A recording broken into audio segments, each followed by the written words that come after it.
Bien, el tema de dinámica. Bueno, en primer lugar, la dinámica es una parte de la mecánica, es una rama de la física, la mecánica muy importante.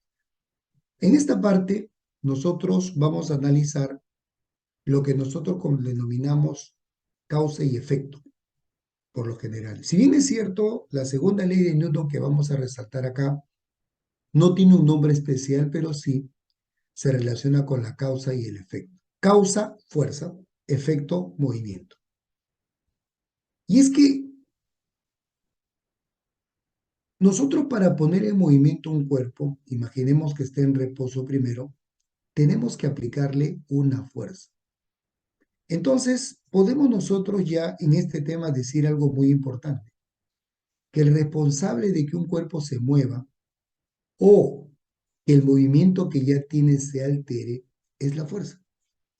El resultado de que el cuerpo, correcto, inicialmente en reposo o ya en movimiento, interactúe con otro cuerpo y aparezca sobre él una fuerza que lo ponga en movimiento o que dicho movimiento sea afectado de tal manera que va a variar. Hay algo muy importante que vamos a tener en cuenta, es que al decir que el movimiento varía, eso inmediatamente va a repercutir en la velocidad del cuerpo. Si nosotros decimos que el movimiento va a cambiar, es porque lógicamente su velocidad va a cambiar. Y si nos remontamos al tema de movimiento, correcto hasta ahí, podemos decir que va a aparecer una aceleración. Va a experimentar la partícula una aceleración. Y esto inmediatamente pone de manifiesto lo que nosotros vamos a denominar la segunda ley de Newton. Bueno, ahí dice, ¿no? Es parte de la mecánica que analiza cuerpos con aceleración. Cuerpos con aceleración. Es decir, ya no van a estar en equilibrio, ¿correcto? Ya no van a estar en equilibrio. Cuando analizamos la dinámica, puede hacer de que la partícula viaje en línea recta, a la que llamaremos dinámica lineal, o puede ser un movimiento curvilíneo, dinámica curvilínea. Específicamente, nosotros también podemos tocar el movimiento circular, al cual le vamos a llamar dinámica circular. Bueno, Newton en su segunda ley, ¿qué cosa nos expresa? Nos dice que si una partícula se ve afectada por un conjunto de fuerzas, recordemos que si es una partícula, todas las fuerzas actúan sobre un mismo punto. Por lo tanto, el único movimiento que la partícula va a experimentar es de traslación. Acá no hay movimiento de rotación, como por ejemplo las aspas de un ventilador, ¿correcto? La llanta de un automóvil, ¿correcto? Simplemente un movimiento de traslación. Pero el movimiento de traslación puede ser rectilíneo como curvilíneo. Cuidado ahí. Entonces, Newton dice que si una partícula se ve afectada de un conjunto de fuerzas, estas fuerzas unidas, estas fuerzas sumadas, darán origen a la fuerza resultante, la cual provocará en la partícula una aceleración. En conclusión, Newton en su segunda ley establece que toda fuerza resultante diferente de cero, porque recuerden que hay fuerza resultante que igual a cero, toda fuerza resultante diferente de cero alterará el estado de movimiento de una partícula.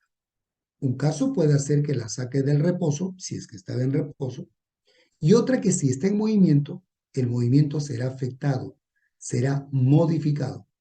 Si bien es cierto, si va viajando en línea recta, lo afectará de tal manera que lo obligará a moverse más rápido en la misma línea recta, lo obligará a moverse más despacio.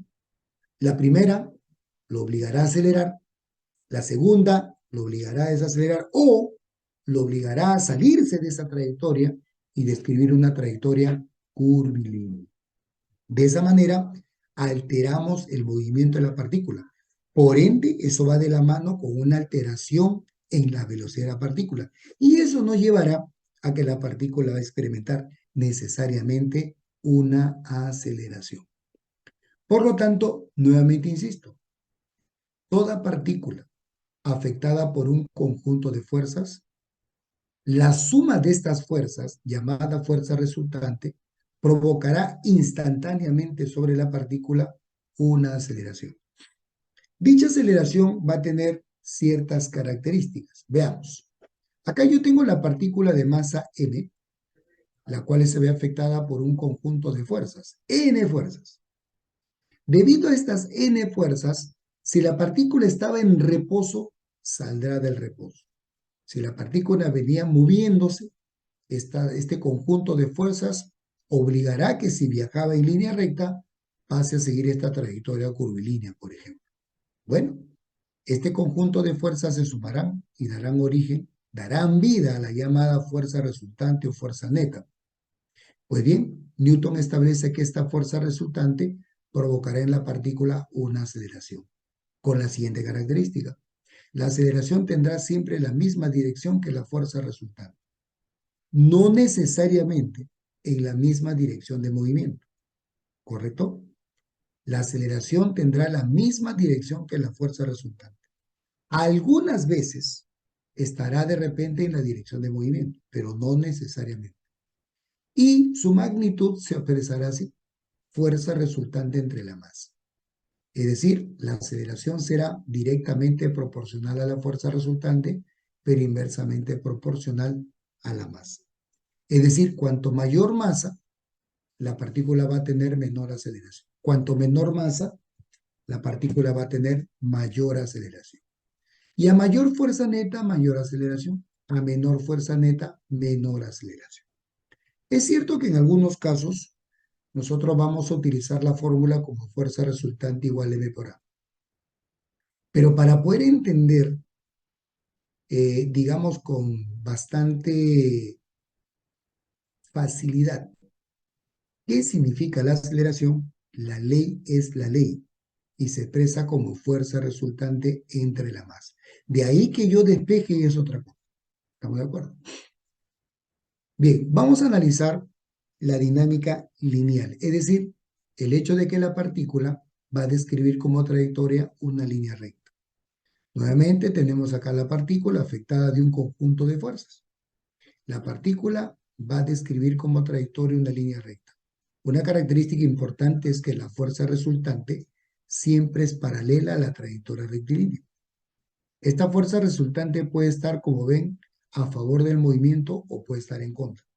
En este caso estamos dibujando el caso que está a favor. La aceleración siempre va a tener la dirección de la fuerza resultante. Por lo tanto, si la partícula viaja en línea recta, eso significa que la fuerza resultante estará sobre dicha trayectoria y la aceleración también. Pero vuelvo a repetir, pueden estar, como en este caso, a favor del movimiento o en contra del movimiento. La aceleración, fuerza resultante entre la masa, pero también se puede expresar como fuerza resultante igual masa por aceleración. De acuerdo a la segunda ley de Newton, la fuerza resultante debe estar en Newton, de acuerdo al sistema internacional, perdón, la masa debe estar en kilogramos y la aceleración en metro por segundo al cuadrado. Bueno, el procedimiento es bien sencillo para poder atacar estos problemas. Y una vez que nosotros reconocemos que la partícula está describiendo como trayectoria una línea recta, bueno, para resolver un problema y resolverlo de acuerdo a la segunda ley de Newton, ojo, en el caso particular de que viaje en línea recta, lo harán así. Tienen la partícula y hacemos el diagrama de cuerpo libre. Es decir, dibujamos las fuerzas que en este caso están actuando sobre la partícula. Como ustedes ya recordarán, en el DSL hemos dibujado el peso, la tensión, la normal, ¿no? La fuerza de repente en un resorte, pero principalmente fueron estas tres. Y hemos adicionado la fuerza de fricción, ¿correcto? Como una fuerza debido a la rugosidad en la superficie de apoyo. Y una vez que hemos hecho el diagrama de cuerpo libre, lo que hacemos es reordenar las fuerzas, ¿correcto? Y encontramos fuerzas equivalentes, lo que se llama descomposición. Entonces, lo que hacemos es simplemente trazar dos ejes para saber qué fuerza vamos a descomponer. Una de los ejes va a ser la recta por donde viaja la partícula. Digamos que es el eje X, el eje paralelo al movimiento. y otro perpendicular al movimiento. Repito, una vez que nosotros identificamos la línea recta por donde viaja la partícula, o por ahí pasar un eje y el otro va a ser perpendicular a ese eje. De una vez que ya tenemos los ejes, las fuerzas que no estén en los ejes se descomponen. Veamos. F2, ¿correcto? Que no está en el eje X ni en el eje Y, se descompone. En este caso, F3 tampoco está sobre los ejes, se descompone. Ahí está. Y luego tenemos en cuenta lo siguiente. En el eje perpendicular al movimiento, como no hay movimiento, las fuerzas se equilibran. Por lo tanto, F2Y con F3Y en magnitud son iguales. Y luego las que están a lo largo del eje por donde se está moviendo la partícula, hallaremos la resultante. Las fuerzas que están a favor se sumarán y las que están en contra se restarán. De hecho, siempre se van a operar, si es que están en contra, la fuerza mayor menos la fuerza menor. Ahí está. Observen, si la aceleración está apuntando a la dirección positiva del eje X, F3X más F2X menos F1.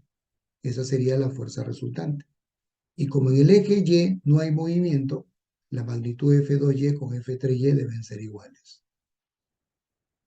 Y finalmente nos va a quedar esto. La fuerza resultante que representa ya todas las fuerzas. De todas estas fuerzas va a quedar solamente la resultante, la cual cumple con la segunda ley de Newton y la ecuación de la segunda ley de Newton. Bien, vamos a ver entonces cómo se aplica esto en los problemas. Veamos.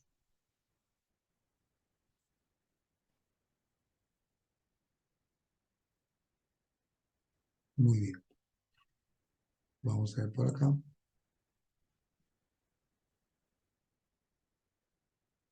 Muy bien. Vamos a ver entonces. A ver, vamos a empezar con este primer ejercicio y dice lo siguiente. Una fuerza neta, es decir, una fuerza resultante de 420 newtons, acelera un objeto a razón de 6 metros por segundo al cuadrado. Nos preguntan cuál es la masa. Esta vez, si yo tengo, por ejemplo, acá la partícula, es una partícula cualquiera, yo no necesito hacer ningún diagrama de fuerzas, porque a mí ya me están dando la fuerza resultante. Recuerden que la fuerza resultante representa y reemplaza a todas las fuerzas que estén participando. Ya está. Digamos que esta viene a ser la fuerza resultante. Ya está. Esta fuerza resultante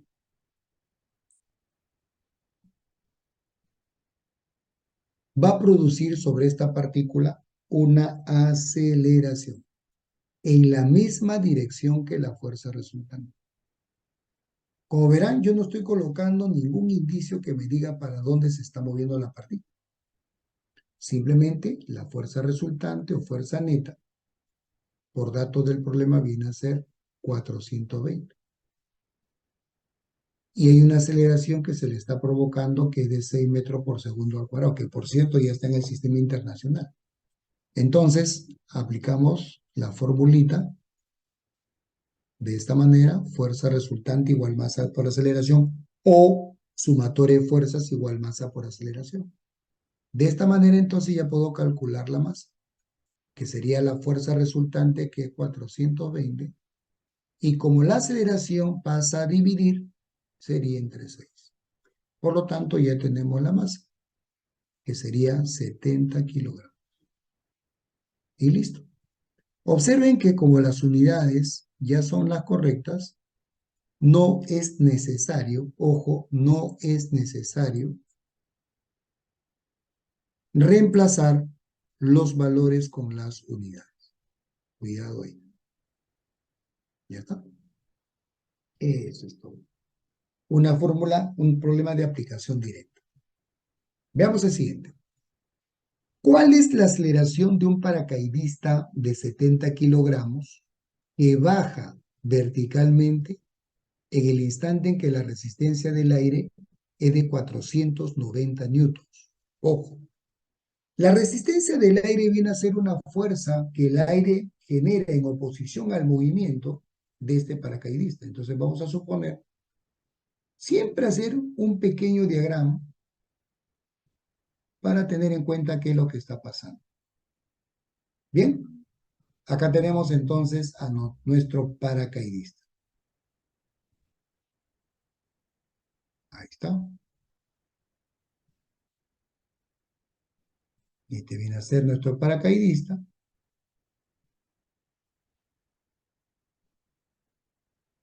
Ya está. Bien, este paracaidista dice que acá baja, y esto es muy importante. En primer lugar, yo para poder aplicar la segunda ley de Newton, no olvide que Newton dice fuerza resultante. Newton, su fórmula, no trabaja con una fuerza que esté actuando. Salvo que sobre la partícula actúe solo una fuerza, la fuerza resultante será esa fuerza. Pero yo tengo que tener la fuerza resultante. Y yo para tener la fuerza resultante, como las fuerzas son vectores, yo necesito saber cómo están actuando las fuerzas. Entonces, hago mi diagrama de cuerpo libre. La primera fuerza sería el peso, que es vertical y para abajo. No hay que olvidar eso. La única forma de saber qué fuerzas están actuando es hacer el diagrama de cuerpo libre. Y luego, la fuerza de resistencia por parte del aire. Toda fuerza de resistencia, como su mismo nombre lo dice, va en contra del movimiento. Estas serían las fuerzas que estarían actuando.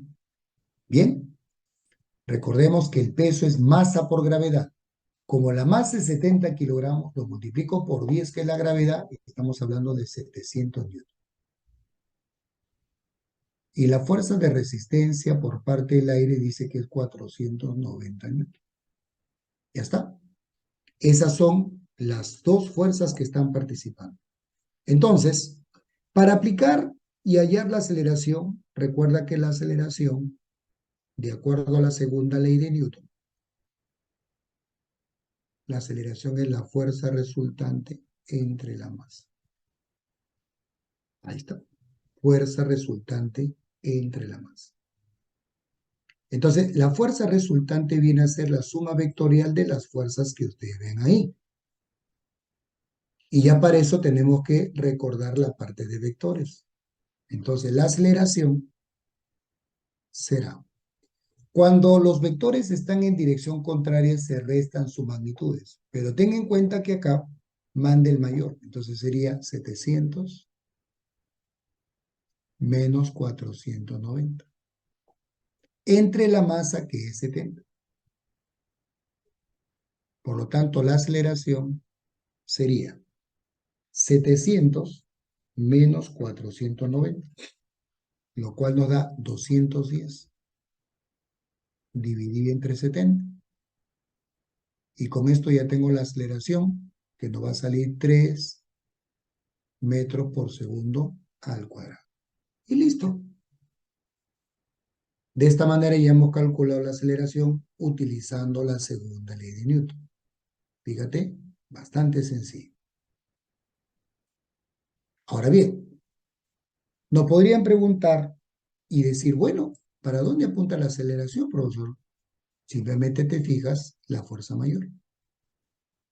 Y decir que la fuerza resultante con la aceleración debe tener la misma dirección. Por lo tanto, la aceleración debe estar hacia abajo. La aceleración con la fuerza resultante deben tener la misma dirección. Y algo muy importante, esta vez la aceleración está a favor del movimiento. Eso significa que este paracaidista está acelerando mientras está bajando. Bastante sencillo el problema. ¿Ok? Pero fíjense bien, hemos tenido que dibujar las fuerzas. Veamos el siguiente. Un cubo es empujado por una fuerza de 90 newtons hacia arriba. Si la masa del cubo es de 3 kilogramos, calcular la aceleración del cubo. Igual. Si yo quiero aplicar la segunda ley de Newton, lo que tengo que hacer es hacer mi diagrama de cuerpo libre. Es la única forma de visualizar las fuerzas que están actuando y hallar, como dice Newton, la fuerza resultante. Bien, aparte de esta fuerza de 90 newtons, yo completo mi diagrama de cuerpo libre. Es decir, ustedes no van a aplicar la segunda ley de Newton solamente operando con la fuerza que ustedes ven ahí. Tienen que hacer el diagrama de cuerpo libre. En este caso tenemos como primera fuerza el peso, vertical y para abajo. Ahí está. Como no hay cuerda, no hay tensión, no hay apoyo, no hay normal. Pero aparte está actuando la fuerza. La masa es 3 kilogramos, el peso sería masa por gravedad, 3 por 10, 30 newtons. Y la fuerza por dato es 90. Entonces, como ya tengo las fuerzas, aplico la segunda ley de Newton. ¿Qué dice la segunda ley de Newton? La segunda ley de Newton dice que la aceleración es la fuerza resultante entre la masa. Fíjense bien que si ya tengo todas las fuerzas y tengo la masa, lo único que tengo que hacer es hallar la aceleración con la fórmula directa, que es la ley que Newton nos ha legado. Nuevamente insisto, calcular la fuerza resultante significa hacer una operación vectorial. Y ahí tenemos que acordarnos de la parte de vectores. Como están en contra, se restan la mayor menos la menor. Todo dividido entre la masa que vale 3. Por lo tanto, la aceleración sería igual a 30 menos 90 menos 30 sería 60. Dividido entre 3. Y con esto ya tenemos la aceleración que sale 20 metros por segundo al cuadrado. Ya está. Y de esta manera ya tenemos la aceleración. Ah, pero ¿qué pasaría si nos preguntaran, profe, ¿y para dónde está apuntando la aceleración? Ah, muy bien. La aceleración, recuerda que siempre va en la dirección de la fuerza resultante. Por lo tanto, como 90 es mayor, la fuerza resultante queda orientada hacia arriba. Por lo tanto, la aceleración estaría hacia arriba. Ya está. Muy bien. Y como dice bien claro, que es empujada por esta fuerza, debemos entender que el cuerpo está subiendo. Entonces la aceleración con el movimiento están coincidiendo, pero no necesariamente. Recordemos que la aceleración está en la dirección de la fuerza resultante, no necesariamente en la dirección de movimiento. Así que esta cajita podría estar bajando, pero ahí dice bien claro que es empujada por la fuerza. Eso significa entonces que el cuerpo está subiendo debido a la fuerza de 90 newton. Pero si no me hubieran dicho eso, yo simplemente no podría saber si el cuerpo está subiendo o está bajando. Mucho cuidado. Igual que en el problema anterior, dice baja verticalmente. Prácticamente nos están diciendo que cómo se está moviendo el cuerpo. Pero eso no me interesa para yo poder dibujar las fuerzas y dar la resultante. Yo dibujo las fuerzas y yo hallo la resultante. Esa resultante puede estar a favor o contra el movimiento. Ahorita en ambos casos, los cuerpos están acelerando porque el movimiento con la fuerza neta tienen la misma dirección. Veamos esto. En el diagrama se muestra un cajón de 8 kilogramos sobre el cual actúan dos fuerzas horizontales. Ahí es la aceleración que adquiere el cajón. Bien, en este caso ya está apoyado sobre una superficie. Ahora, hay que tener bastante cuidado de la interpretación que le tenemos que dar. Como no hay fricción, no hay información de la fricción, entonces ahí hay que tener bastante cuidado porque viene la interpretación. Ojo ahí, ¿ya? Viene la interpretación. Como lógicamente no me dicen o no me informan nada de la rugosidad, yo voy a asumir que la superficie es lisa. Aparte que me están diciendo que actúan estas fuerzas. Entonces yo hago el diagrama, eso sí no puedo evitarlo, porque recuerden que Newton trabaja con la fuerza resultante. Entonces tendríamos acá el peso y la normal debido al apoyo en la superficie. Ahí está. Luego está actuando la fuerza de 46 y la fuerza de 22. Ya está. 8 kilogramos, 80 newtons de peso. Este viene a ser la normal. Y luego la fuerza de 46 y 22. Repito, como no hay información de la fricción, simplemente considero que la superficie es lisa.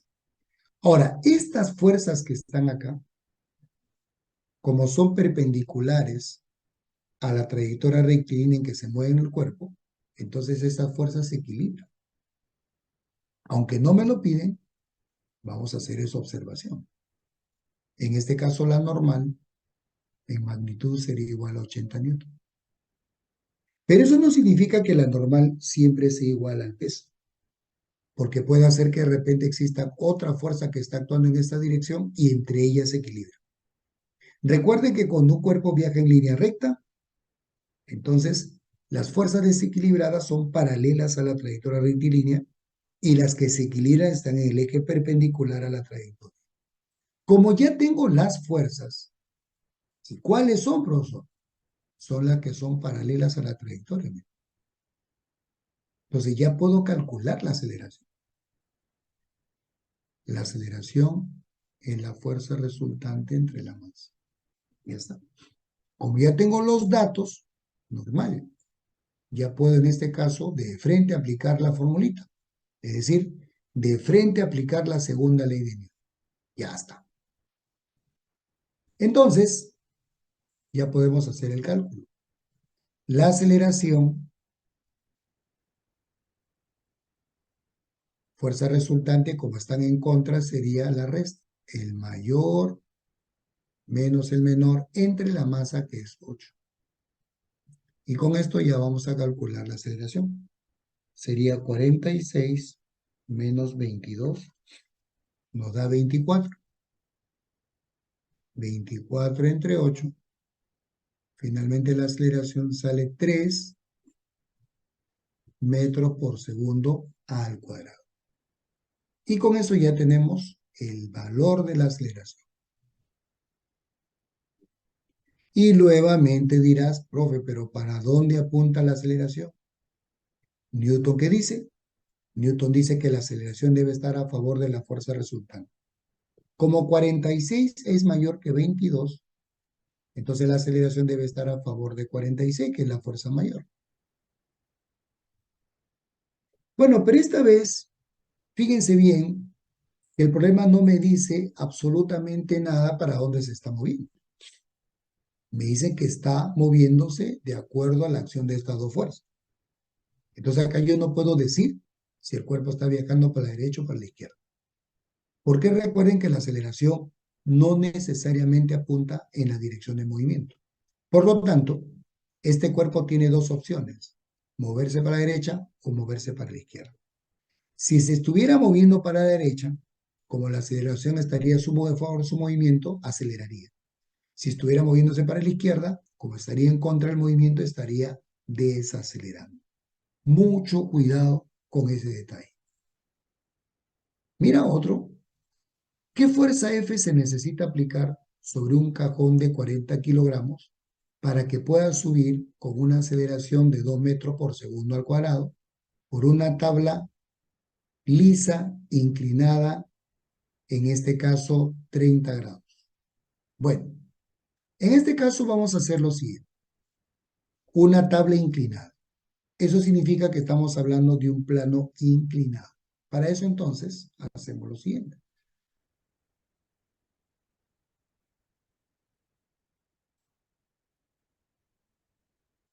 Muy bien, acá tenemos un plano inclinado y ojo, y hay una fuerza que no se conoce.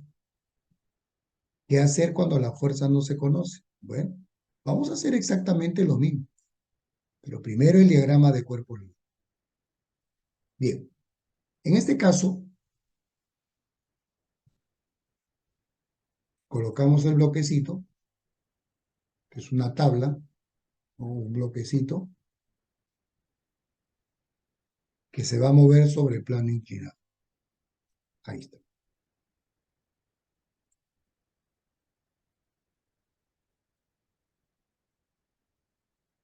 Así. Y dice qué fuerza se necesita aplicar sobre el cajón. Bueno, la fuerza suficiente y necesaria para subirlo será una fuerza cuya característica es paralela a la trayectoria. Necesito, o sea, ¿cuál es la fuerza suficiente? Por lo tanto, esta fuercita estaría actuando así. Una fuerza para elevarlo. Esta superficie dice que es lisa. Ahí está. Y ya saben que para poder calcular esa fuerza necesito hacer mi diagrama de cuerpo libre. Entonces le agrego las fuerzas que faltan. Ya tú sabes, tenés el peso vertical y para abajo y tienes la normal debido al apoyo del plano inclinado. Y ya está. Listo. Ahí está. Como no hay fricción, esas serían las únicas fuerzas que están actuando.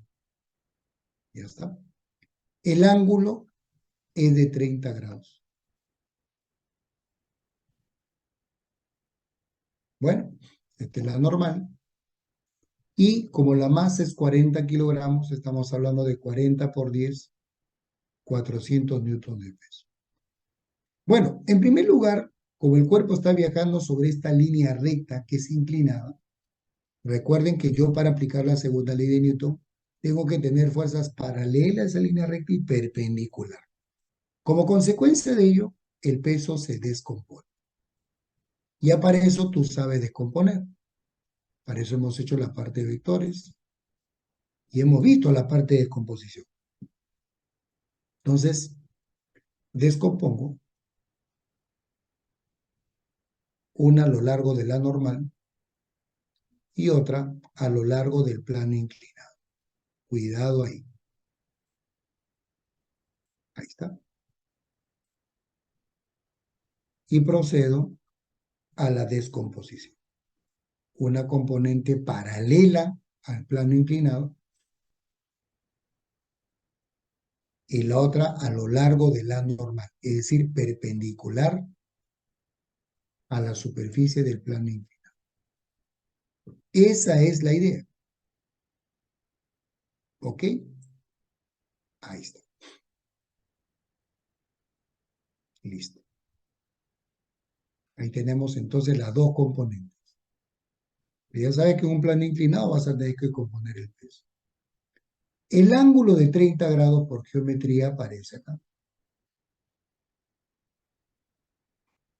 Y luego simplemente aplicamos triángulo notable. A ver, por acá. Este es el peso. Y acá tenemos el triangulito. Es 90, este es 30. Triángulo notable, ya sabes. 1, 2, raíz de 3. Pero justamente el peso es tal como 2. Entonces, si yo divido 400 entre 2,